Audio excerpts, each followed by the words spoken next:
नमस्कार दोस्तों, मैं रजत शर्मा आपका स्वागत करता हूं। आज के शो में हम बात करेंगे किस प्रकार सोने चांदी के दाम धड़ाम हो गए।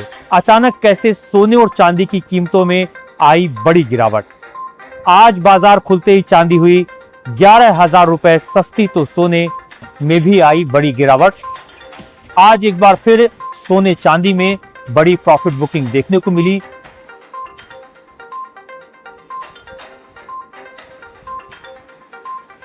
लेकिन विश्लेषकों का मानना है कि यह एक शॉर्ट टर्म गिरावट है और आने वाले दिनों में सोने और चांदी की कीमतों में तेजी बरकरार रह सकती है, क्योंकि अभी भी बाजार में ब्याज दरों में कटौती देखने को मिलेगी, जिसकी वजह से सोने और चांदी की कीमतों में तेजी आएगी और डॉलर में भी कमजोरी जारी है।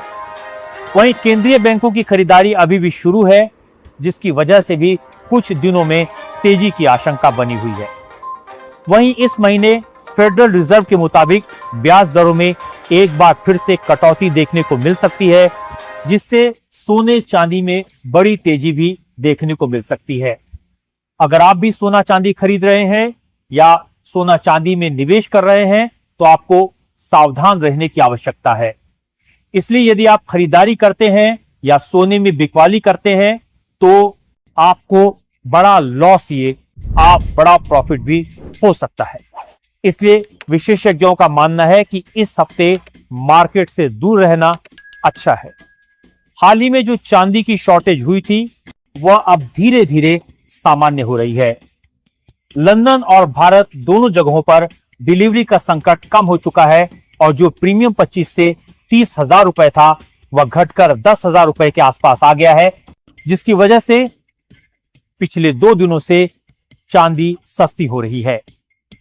सोने की बात करें तो दुनिया के सेंट्रल बैंक अब भी लगातार सोना खरीद रहे हैं। अमेरिका, चीन, रूस और भारत सभी अपने गोल्ड रिजर्व को बढ़ा रहे हैं। इसका मतलब है कि लंबे समय में सोने पर विश्वास बरकरार है।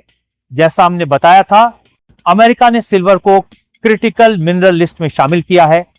अगर आने वाले महीनों में उस पर कोई टैरिफ लागू होता है तो फिर सप्लाई एक बार फिर घट सकती है और कीमतें तेजी से ऊपर जा सकती हैं।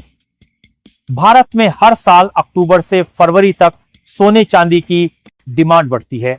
शादी, ब्याह और निवेश के कारण इस पूरे सीजन में कीमतें कम टिकती नहीं हैं। इसलिए निकट भविष्य में बड़ी गिरावट की संभावना बेहद कम है। हालांकि थोड़ी प्रॉफिट बुकिंग दिख सकती है, खासकर चांदी में